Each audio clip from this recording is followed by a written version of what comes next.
This program on Chen-style Tai Chi demonstrates an art which was the father or ancestor of Yang-style Tai Chi. Whilst the majority of people who study Tai Chi believe it to be only a soft, slow-moving art, this is because they have learned the Yang forms or movement sequences derived from Yang Cheng Fu, Cheng Man Ching, and others, or they have learned versions of the Wu style. But these styles developed from the older Chen style. As you will see, Chen style contains both slow, soft movements and stronger, quick, even explosive movements.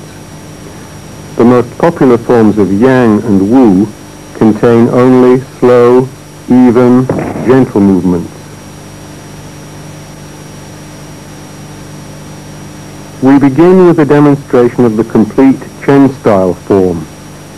This form combines the first and second forms of Chen style in one. It is shown from one camera position, and later in the program it will be shown again from a different camera position, so that all the movements can be clearly seen. Notice that Ji sometimes moves slowly, as in Yang style, and then suddenly moves fast and with power. This makes the Chen style more difficult to perform, because the student has to learn how to change from softness and slowness to sudden powerful action, and then return immediately to softness and slowness.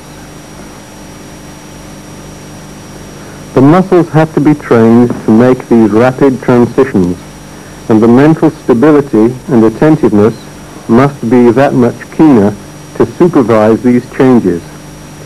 The sense of balance has to be excellent, because the quick alterations in velocity make it much more likely that balance will be lost. If you have studied Yang or Wu style, you will recognize some of the movements in this form. That's to say that you will see similar movements, movements which remind you of your present style. Tai Chi history is not yet well documented, but we do know that Chen style was primarily a combative art, as you can see from Ji's actions. He is clearly hitting, parrying, kicking, avoiding, grabbing, locking, and doing all the movements associated with the martial art. Since the 1950s, the Chinese central athletic organizations have played down the combative side of all their martial arts training programs, and instead emphasized the more artistic, aesthetic aspects. In this sense, modern martial arts training in China has leaned in the direction of gymnastic displays or ice skating competitions. One reason for this may be that the Chinese are eager to see martial arts, or wushu, as part of a future Olympic event in which competitors can be awarded points for good form. This practice has already been in existence for some decades in China and in the martial arts world at large. Even so, there are still many martial artists who do not welcome this change of emphasis. They try to preserve what is called traditional martial arts, where every form or movement sequence is seen primarily as either a rehearsal of combat techniques or what could be loosely described as a spiritual discipline.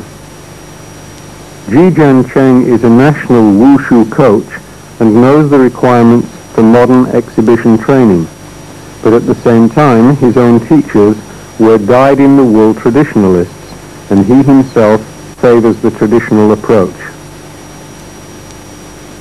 Ideally speaking, a Tai Chi practitioner should be able to do the forms in several ways.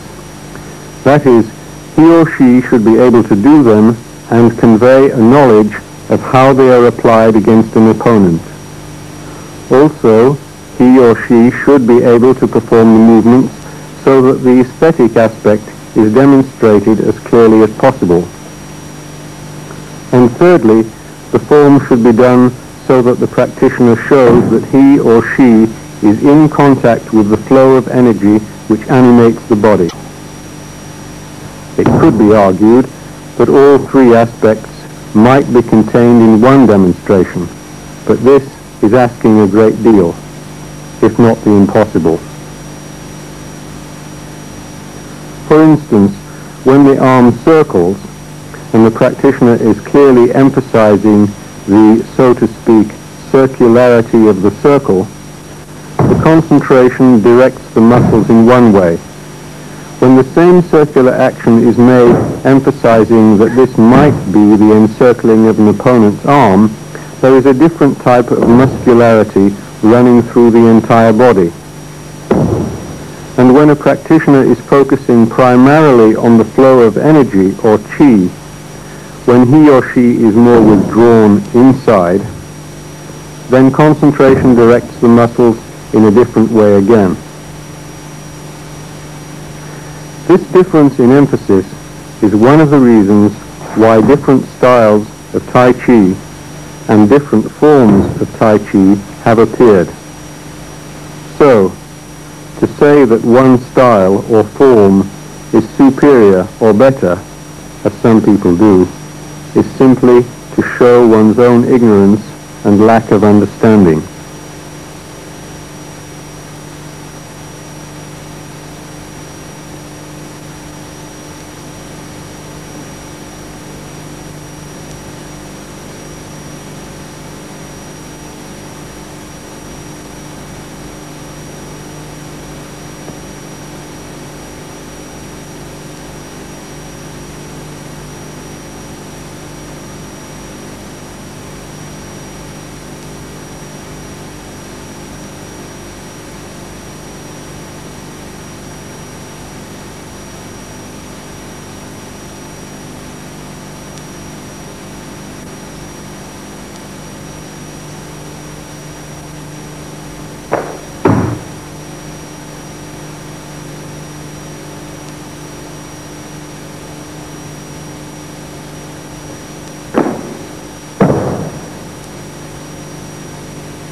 Can we see a little bit of that? for example, for here, the power, you get the power. Right. But this power, you get the circle. Yeah. Circle. Right. This power. Right. From the feet. From the feet. From the waist. From the waist. Right. Yeah. What other moves? What other push hand moves? Right. So that's quickly. Yeah. Right. We are like from here. Catches. Yeah. Actually, that's where all in the the power. That's a good. Or like the yin is so. Yeah. Yeah. Like it. Yes. Yeah. Or like the other way. Right. Yes. So you're using body turning, coiling energy again, spiraling energy. Right. Yes, all the time. It comes into it. Yes, I see. Yes. Good. It's not very difficult, but very interesting. Yes, it is. You see, it makes you sweat. Right. Have you learned this?